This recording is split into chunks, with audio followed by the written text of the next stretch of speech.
Today we have another episode of us listening to Crime Junkie, just another podcast. It is available on Apple Podcasts. This episode is called Missing Dior Kunz Jr. It was September 14, 2020, so a while back. I haven't heard this podcast, this episode, and so we'll see. It'll be a live reaction. And then while we are listening to our podcast, we're crocheting something new. So I started working on the back piece of a cardigan. It's very long, but it's going to be very brain fart, very oversized cardigan. So let's get started. We're going to listen to the podcast and just crochet along. I have my newborn right next to me, so I'm going to be facing you so I can bounce him. So let's listen. I'm your host, Ashley Flowers. And I'm Britt. And the story I want to tell you today is as tragic as it is baffling. A family goes on vacation in an Idaho national forest to take advantage of the great outdoors, only to have their dream trip descend into a nightmare when their little boy goes missing. This is the story of Dior Kunz Jr.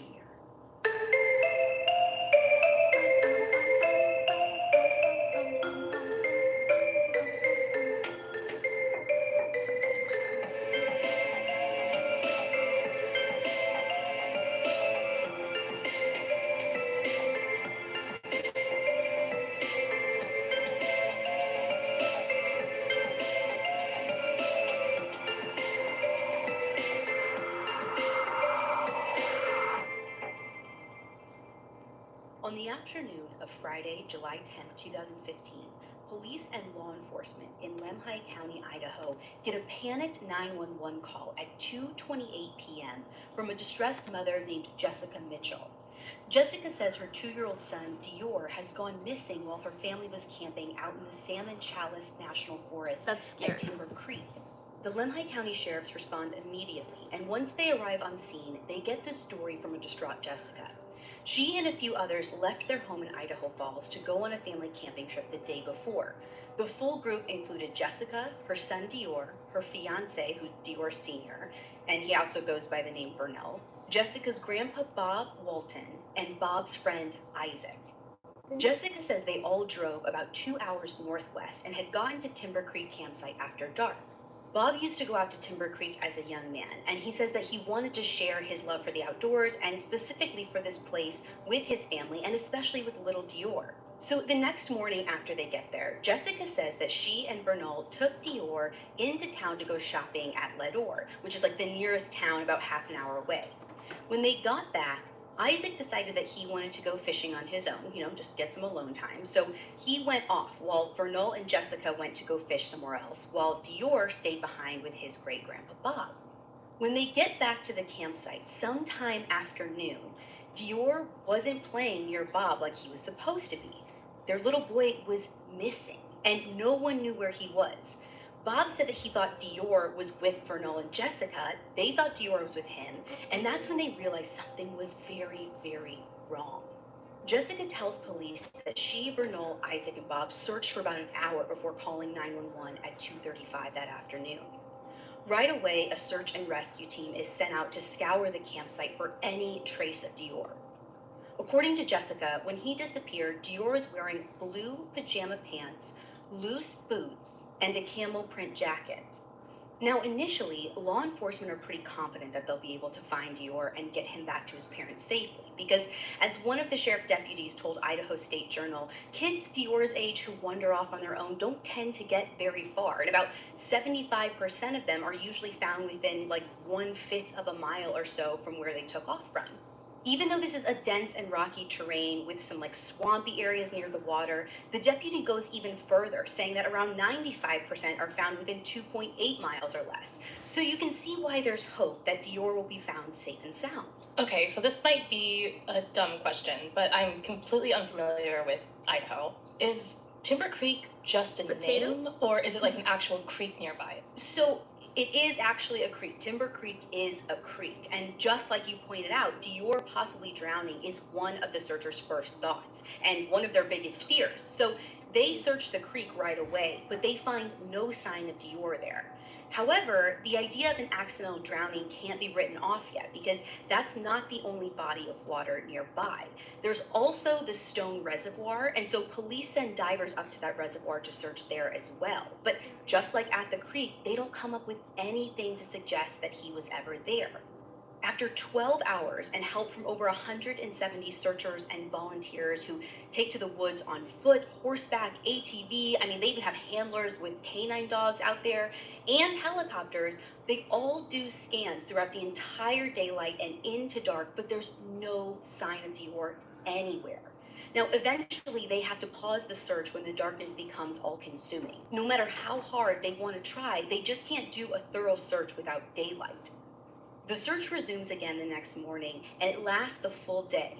And it's then, on the second day, that this case starts to get weird, because the Lemhi County law enforcement officials suspend volunteer operations after 48 hours of searching. What? Why would they do that? So they don't give an explanation right away. Like, all the public hears is no more volunteers searching. But the sheriff's department does put out a news release later that same day that clarifies things a little bit more. And basically they say, hey, this is rough terrain out here. We're having trouble keeping track of every single volunteer coming in and out. And if someone gets hurt, we may not be able to go get them the help that they need because this is such a remote area. So it kind of makes sense. Out there in the woods, it's actually reasonable enough for me to think hey, we don't want to put someone else in danger. So right. They didn't actually stop the search for Dior. They're just not using civilian volunteer helpers anymore. It's more of a public service decision. Right. So around this time, then something happens. Tracking dogs pick up a scent. They pick up this scent out on Stone Reservoir, and the searchers' hearts just drop. According to Andrea Lutz from KTVB, the dogs are brought in on day one to try and trace Dior's movements and, in a worst case scenario, find his body. No one wanted this little boy to defy statistics and be found dead, but if the evidence is there, they have to follow it and get the truth. There's just one problem. As they quickly discover, the search area has been contaminated. What do you mean by contaminated? So according to Heather Truly's article on Inquisitor.com, someone, and I swear I never saw a name or anything, I couldn't find hardly any details around this, but someone had come out to Stone Reservoir and scattered the cremains of a loved one around the water. So when the dogs got a hit, this is the scent that they're picking up on and fixating on. It's what they're trained to do, right? They're just fixating on the wrong person. Right. Now, this blunder kind of forces the sheriff's deputy to admit that they really didn't secure the area properly, which allowed this person to get in with the ashes sometime after Dior went missing, or even potentially it could have been before he went missing. Again, they have no idea when this person came because they didn't cordon off the area or keep this thing secure. Almost at all. They just had people kind of roaming free, coming in and out. And it's hard to do, right? It's a large state park. Now, personally, I don't think this was malicious. I don't think someone did this to throw police off, and police don't treat it like a deliberate attempt to throw them off either. But they're embarrassed, and they know that they wasted days searching for something that, has nothing potentially to do with the case. And this is an awful mistake because police know that they're racing against time here. Every minute counts when a child is missing. And so they broaden their search to add more possibilities about what could have happened on that day. Could a wild animal have snatched Dior? Or could someone have abducted him? Now, police get rid of the wild animal theory pretty quickly because there's just nothing to support it. If an animal had grabbed Dior, odds are there would be some blood. We would see pieces of his clothes ripped off, or maybe one of his boots that had fallen off, right? But there's nothing like that. Not a hair, not a fiber, nothing. And two, he's a 2-year-old boy. There's no way Dior would have gone quietly if a wolf or a bear or something came dragged him off. Someone would have heard something. Even Bob, who's in failing health and on oxygen 24 hours a day, would have heard a little boy screaming. So he was on oxygen and wasn't in great health. I guess as a parent, I'm wondering why you would leave your child with someone like that. Don't get me wrong, grandpas and great grandpas are amazing and I rely on them a ton, But if I knew that someone wasn't in the shape to, run after my kid, I don't know how comfortable I feel with that. 2-year-olds are fast. I can vouch for that. I was just gonna say, May's like everywhere all the time. Like you can barely keep up with her. Yeah, and I guess it kind of baffles me as to why like Dior's parents would be very hunky-dory with the situation. I don't know, right? Like, so I think that maybe since it was a family trip and Bob had been to that area several times before, like maybe it just didn't really cross their minds, you know? I mean, Jessica and Vernell like trusted him. So while police are still digging into these possibilities and searching for Dior, they get outside help when the FBI offers their assistance on July 30th. Now, shortly after this, in August, a parallel investigation pops up when a retired U.S. Marshal named Frank Vilt offers his services to Jessica and Vernell as a private investigator. Right away, Frank sets up his own tip line and starts conducting his own interviews with Jessica, Vernell, Bob, and Isaac. And he starts working his own angles while law enforcement keep going down their own path. But little do police know, their path is quickly going to change because Frank's findings are about to change the way everyone views Dior's disappearance. This episode was brought to you by Reframe, a program of its kind, devoted crime junkies. For pretty much, it's a straight one-way shot. So anyone in a car would have had to use that road and their car would make noise. People would have heard it. And same thing like with off-road vehicles, like a four-wheeler, that's gonna make noise too if the kidnapper took off on one of those. Jessica, Vernell, Isaac, and Bob all told police that they didn't hear anything like that. And when you think about it, it's even less likely that a potential kidnapper would be on foot. So to police, that kind of just like rules out the theory. And they never put out an Amber Alert or treat Dior like a kidnapping victim in those early days that he vanished. But to Frank, probable or not, he's sure that that's where the evidence is pointing him. And he even comes up with a possible suspect.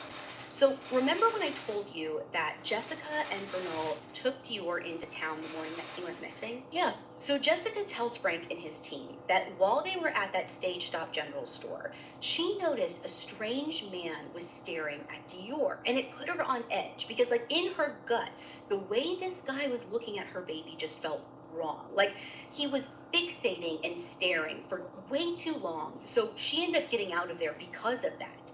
She describes this man as being in his 50s with long white hair that was curly at the bottom. And Jessica also says that he drove a Jeep.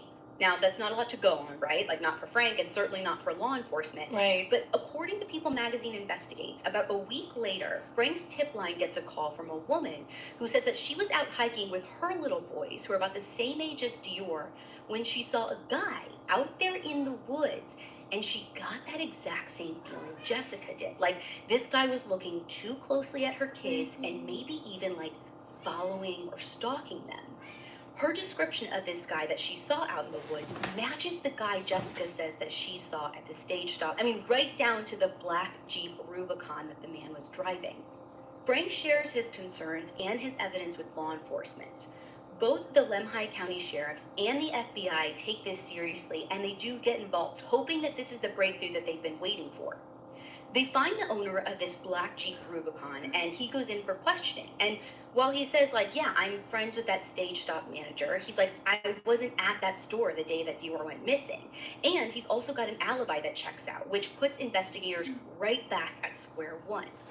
Throughout this family's worst nightmare, the police and the sheriffs are relieved that Jessica, Vernell, Isaac, and Bob stay cooperative. They all volunteer to take polygraph tests, and Jessica and Vernell do their part to keep Dior in the public eye, even as August passes into September and the case starts going cold. While all of this is happening, local law enforcement has really seen how the community has rallied around Jessica and Vernell. I mean, these people are holding vigils, organizing fundraisers to help pay Frank's expenses, and they keep up a pretty steady stream of social media posts to keep attention on Dior's case.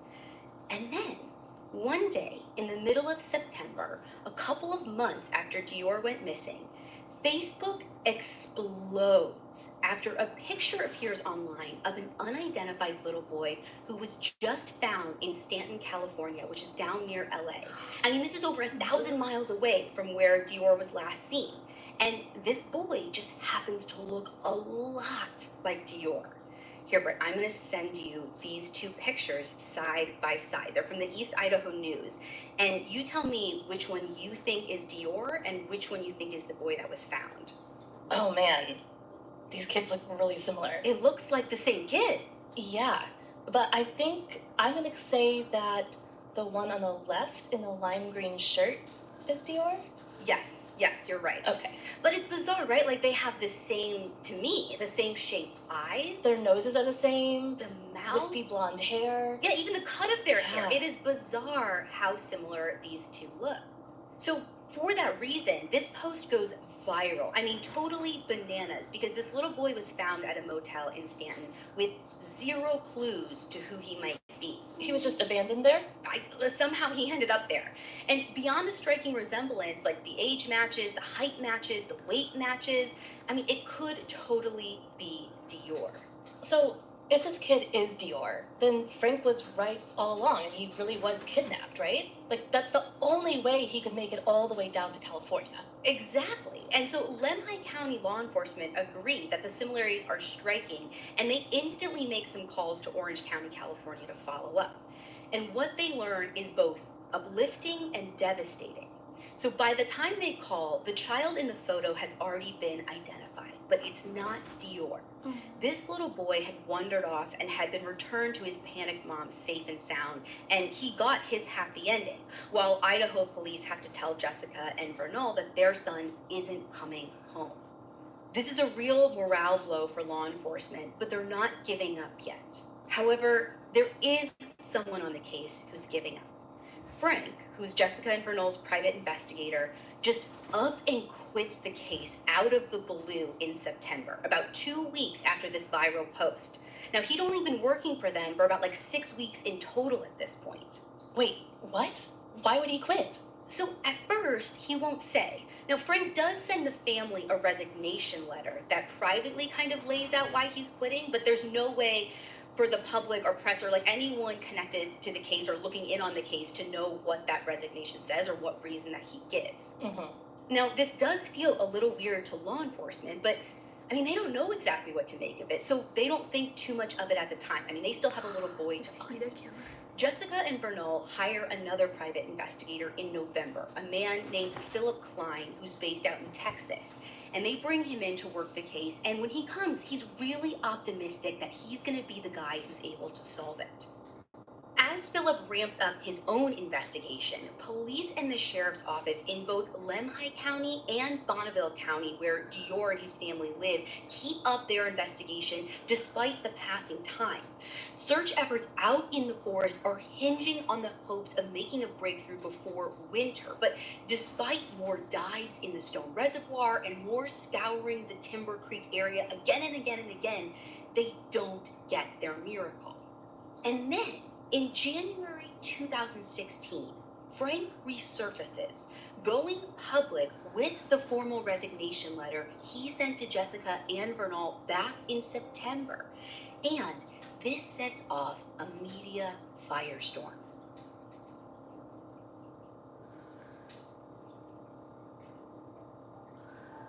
This podcast, you should wait until thing 2. It's much person. Frank outlines to Jessica and Vernal in detail why he's stepping away from the investigation. He initially sent this letter to them a few months ago, again, when he resigned, but he waits until January to send it to the press. And this letter is damning because he's very suspicious of Jessica and Vernal. And he's angry because he thinks that they lied to him. So here, Britt, I want you to read the full resignation letter because I think it's super important. Okay, so the resignation letter says, Dear Dior and Jessica, as I previously informed you today via my text to your cellular telephone at 8:31 a.m., I am withdrawing from the investigation because of circumstances beyond my control, including but not limited to a breach of trust on your part concerning your refusal to allow me to make this case national. I am perplexed as to why you did not want me to advertise the $20,000 reward. I was willing to put up personal funds in the hope that the public could provide information leading to the whereabouts of your son. When I agreed to assist you, I informed you that I would work for my out-of-pocket expenses. I was willing to forego my normal hourly fee. My stipulation was that both of you would be absolutely truthful. I told both of you that if I felt that you were not telling the truth, stalling me, or otherwise misleading me, that I would withdraw from the investigation. In my professional opinion, both of you lied and misrepresented the true facts that could solve the mystery of your missing son. There are other aspects of this case that I cannot go into at this time, but simply put, I believe the searches will all be non-productive. The searches are only used by you to cover the possible crime that one or both of you may have committed. My suggestion is that you fully cooperate with the Lemhi County Sheriff and tell the truth. I do not appreciate the fact that one or both of you are spreading rumors that you have paid me. I have not received reimbursement to cover my expenses. I also feel that you are exploiting the public for financial gain. How can you live with yourselves? Sooner or later, the truth will come out. So that is a really kind of cryptic note. And well, not even too cryptic. I mean, it's kind of pointed. But like the sooner the later it will come out is eerie to me. But maybe I missed it. Did you mention a reward at all earlier? So, no, you didn't miss it, but that's the whole thing. So, from his letter, it sounds like he wanted to advertise a reward, take this case national, and, I mean, according to his letter, put up personal funds for it. But it seems what he's insinuating from this resignation letter is that they told him not to. So, when this comes out, police are stunned. But here's the thing. Frank's not the only one who thinks Vernell and Jessica have not been totally honest. After being on the case for about 6 weeks, the family's second private investigator, Philip, who's turning over everything he finds to police, is starting to have his own suspicions. A big part of his doubt is coming from Vernell and Jessica's polygraph results. Because remember how I said earlier that they had volunteered to sit down for polygraphs like back in August or something like that? Yeah. Well, they've both done the test multiple times between August and up to January, and both Jessica and Vernell failed. Not once, but multiple times over the course of the investigation. Now, Vernell, for his part, gets angry when he's asked about failing the test, and he lies to Philip's team about the results while Philip is still working with the family. And if Vernell goes from being like this mild-mannered, grieving dad on TV to like, how dare you, when he's kind of confronted by his own private investigator. And he gets very like in-your-face, condescending, and super defensive. Like, I want you to listen to this. Listen to him talk to a member of Philip's team in this recording that was released to KTVB News, and tell me what you think. Why did you lie to me about your polygraph test? Because that's what I was told. Check, there's an interview. That's his exact words were, it's inconclusive, but I'd say it's an inconclusive pass. Were his exact words to me. I never lied to anybody. Okay, because when we've been told something completely different, that they told you that you absolutely failed with deception. Welcome to Idaho, sweetheart. That's how this works, apparently. So you're saying that... guilty until proven innocent with everybody. Yeah, he sounds really defensive. He does, right? And so this puts Philip's investigative senses right on edge. Like, something isn't adding up here. So he tells Vernell and Jessica that he's suspicious and he has his doubts about their stories. And as I'm sure you can imagine, that relationship breaks down in a hurry. And basically right away, Philip's contract is terminated. I mean, pretty much the same day that he tells Vernell and Jessica all of this. And that's that. The relationship is over. Except Philip isn't done. Even though he's not working for Dior's parents anymore, he is still suspicious as all get out. And he claims an anonymous member of Dior's extended family pays him to keep investigating. Now, the Lemhi County sheriffs agree with Philip's suspicions, and on January 25th, 2016, this is 6 months after Dior vanished, his parents are publicly named as suspects in his disappearance. According to KBTV News, the sheriff decides to name them suspects because the stories that they tell to both local law enforcement and the FBI about what happened that day keep changing. Even little things like where Dior's favorite blanket was and where his sippy cup was, like, kept changing every time that they tell their stories. And listen, like, it's one thing to get little details wrong because trauma does weird things to the memory, but Jessica and Vernell go beyond that, like way beyond. Like, let me just give you an example. So, like, they went to that stage stop in town to get some stuff, right? So, Vernol tells investigators that Dior got really excited by this, like, beer delivery man parked out front. And the delivery guy was super nice and even took Dior to, like, sit in his truck. But police and private investigators found the delivery guy, and he's like, I have no idea what you're talking about. I never saw a kid. I certainly never put a kid in my truck because that's a violation of company policy. So police are like, why are you lying about this? And for Jessica's part, she tells investigators about a guy who was working at a feed store, and he was like pumping diesel and playing with Dior through the truck window when they stopped to fuel up. Except, again, they find this guy, and he too is like, I never saw a kid in a car. So all of these changing stories and provable lies are really making the police like side-eye the parents pretty hard. Yeah, and they were like such weird things to lie about too, like completely unnecessary embellishments to this really simple, quick run to a store, in my opinion. Like, Yeah. detailed enough to make it sound believable, but vague enough for them to believe that the police couldn't really track them down in their lie. But obviously they did, right? Like, they did track these people down. And to me, these people that they tracked down, like, it makes no sense for these strangers to lie. Like, if they saw a boy or interacted with a boy, they would have said it. So it makes no difference to these random people. They'll just tell the truth. But their truth is directly contradicting Jessica and Vernol's statements and what they're saying. Okay, so Oh my the parents God, obviously they can't keep their killed story him. straight or even settle on one story, but what about Isaac and Bob? Like, are their stories checking out? So here's the thing, and I think it's super interesting. So Isaac's story is consistent, but Bob's isn't. And obviously Bob is like the one related to Jessica and Vernol.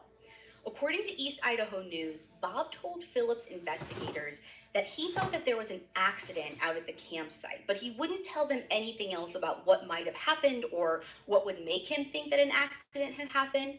And since we know Philip worked for them from November of 2015 to January of 16, Bob had to have made this statement sometime in that time frame. But get this, on a 2017 episode of People Magazine Investigates about this case, which it was called Where is Baby Dior, Bob told them that Dior was playing over to the side of him after Jessica and Vernol left to go fishing. So he's saying like Dior was out of his direct line of sight. He glanced over every once in a while to make sure Dior was still there. And he was like, fine. And then maybe just like kind of went missing. So it's like another inconsistency. Like in 2017, he doesn't bring up this idea of a probable accident at all. But wait, didn't Bob originally think that Dior was with his parents and the parents thought Dior was with Bob? Yeah, so this was so frustrating. Like, it's super hard to put this all in a timeline and like when these stories are being said, who they're being said to. But yeah, from what I can find, there's like 3 very distinct stories that Bob is telling as well. And I mean, again, we know his health is failing. We know he's older. So is this him lying and being manipulative, or is this a sign of like failing age and in memory and something like that? I honestly don't know. Yeah, like there's so many stories at this point in time, and now Bob is adding even more. Yeah. And you're right, like we know that the human mind is fallible in general when it comes to memory, but this seems even more extreme than that. Yeah, I mean, for Bob's inconsistent stories to make sense to me, I mean, someone would have to come out and be like, yeah, he suffers from dementia, because it's not like, oh, Dior was, playing to my left and really he was playing to my right. I mean, you've got one where he's with you, one where he's not with you, and all of a sudden, like an accident that you're talking about. It's very, very strange. And all of these changing stories make the entire family look worse and worse in the eyes of both the public and police. And the once supportive community eventually turns against them. Even local law enforcement, who usually temper their words in public, go on the record with some pretty harsh words. The Lemhi County Sheriff at the time, this is a guy named Len, actually says it has to be a homicide. Those are his exact words. But even with the numerous failed polygraphs and the lies and the changing stories, Idaho law enforcement know that they don't have enough to build a case against Jessica and Vernol. So while they are named as suspects, they're not arrested. Then, in March 2016, we're now 8 months after that fateful day out at Timber Creek, Philip drops a bombshell. He goes on record with the East Idaho News and announces that cadaver search dogs got some hits back during that initial search in July. And it's weird. He's like sort of cagey about whether or not it was the same hit that came from the ashes scattered at Stone Reservoir, which we already talked about. Like, obviously, that's everyone's first thought. Like, dude, you're late to the party. Right. We heard about that. It turned out to be nothing. But Philip kind of persists with like this insinuation being that this is a different hit, but he won't elaborate on it because he says he doesn't want to damage a potential prosecution. So it's kind of a big question mark. And since Philip's a civil investigator, I mean, he's got different jurisdiction and rights than police officers conducting an investigation. Mm-hmm. Now, the Idaho law enforcement don't see him as being like a hindrance or anything. There's kind of this like mutual respect, or, you know, they have at least the same common goal of finding the truth about what happened to Dior. So I think he might be, I mean, to what he says, he might be trying to protect the investigation, protect the prosecution, but obviously he's also getting a little bit frustrated that, you know, they're not doing what he feels like they should be, and he's trying to like drop hints here and there. Kind of like, even though he's cooperating with them, they may not be cooperating with him. Yeah, but here's the thing. That's not all Philip has to say, because he claims Jessica told him that she knows where Dior's body is. According to Philip, Jessica broke down in an interview with him and admitted to knowing the location of Why Dior's did body. she? And just when you're thinking like, oh, well, you know, like he doesn't work for law enforcement, he got fired, maybe he's just taking his own hunch too far and like making stuff up, he also says that she didn't just confess to him. He says that she also broke down in an interview with law enforcement and told them the same thing, which to me is a huge accusation. And it sounds like the case is over, right? Well, not quite, because as Philip tells the reporter, Jessica clammed up super tight after that and wouldn't say anything else about it, neither to him or police. Philip didn't give a real good timeline of when Jessica made this revelation, but since he only worked for them for a couple of months, my guess is that it happened sometime between that November and January timeframe. Now, to be super clear, I couldn't find anything to corroborate Philip's story about Jessica telling him or law enforcement that she knew where her son's body was. But get this, while Jessica strenuously denies ever admitting such a thing to anyone, it seems like it could be a possibility because the police actually offer her an immunity deal in exchange for telling them where Dior is. In 2019, Jessica herself admitted to the offer being put on the table, but she's never clarified exactly when it happened. Now, obviously, police have already named her as a suspect, along with her fiance. They're already suspicious of them. So, I mean, they might have just made this deal offer as like a shot in the dark, something to like shake the case loose. Right. Or, I mean, maybe it could be a little bit more pointed. If she had slipped up at any point in time and said more than she meant to, then maybe that's why they made the offer. They made it confident that she could take them to where he was. Now, police have never commented on this, so any opinions either way would just be speculation. Ultimately, the whole thing just raises a ton more questions in a case that's practically bursting with them. Even though Philip's claims led to increased suspicion and scrutiny around Jessica and Vernal, Idaho law enforcement still don't file any charges, and the case stays cold. Except, Philip isn't finished with his revelations. And his next revelation poses even more disturbing questions. Hi, Crime Junkie. Now the details, the Dior vanished. Philip posts a long report on Facebook claiming that his investigators searched Vernal and Jessica's old apartment in their home of Idaho Falls and found a toddler's camo jacket, some blue pajama pants, and a pair of boots. And if you remember, these are the same clothes that Dior was supposedly wearing when he went missing. According to KBOI News in Idaho Falls, Vernal and Jessica had been evicted from their property for not paying their rent. And when they left behind a bunch of stuff. And so Philip's team of investigators got permission from the landlord to go in and look around. So in addition to the clothes, Philip said that they also found some toy cars that Jessica and Vernal had previously said were missing. They found a credit card used by an unidentified family friend to buy things Jessica and Vernal never told Philip or his team about, but they don't really go into detail about exactly what those purchases might have been or how they relate to the case, but he makes a specific point of talking about it. So at this point, the assumption has to be that Dior never made it to the campsite at all. I mean, first there's the witnesses that supposedly saw him at the store, and they're like, no. Then there's no trace of him or his clothes at the campsite, and then the clothes he supposedly went missing in are found hundreds of miles away. There's no way. Right. So Philip's firm posted their report on their Facebook page, and it says that their investigative team, quote, cannot find any person that saw the child go up the mountain either the day of the event or the evening before, end quote. Here's the only snag though. So Grandpa Bob's friend Isaac, the guy whose story has been consistent this whole time, the guy who was fishing when Dior went missing, he is adamant that Dior was actually there. So does Philip think that Isaac is lying, or is he kind of just lumping him in with everybody else and considering him an unreliable witness? I have no idea.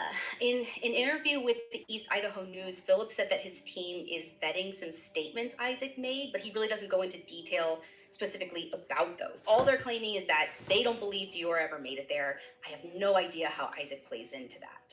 I mean, like so much else in this case, there's nothing to 100% prove or disprove what either Isaac or Philip are saying. So, I mean, again, who knows? It's one big scattered jigsaw puzzle, and no one, including the police, know how to put the pieces together. Law enforcement adds Philip's theory to their list, but they're not ready to discount the original story that Dior really was at Timber Creek. I guess my biggest question would be what makes them think that he was at Timber Creek, you know? That's what I don't know. Again, they're obviously and probably holding stuff back from the public. Right. I don't know if they did find something that they're holding on to. I don't know. Again, if you go back to that, those cadaver dog hits that Philip was insinuating happened, that was separate from the cremains, maybe that was something. Maybe they picked up on a scent of his.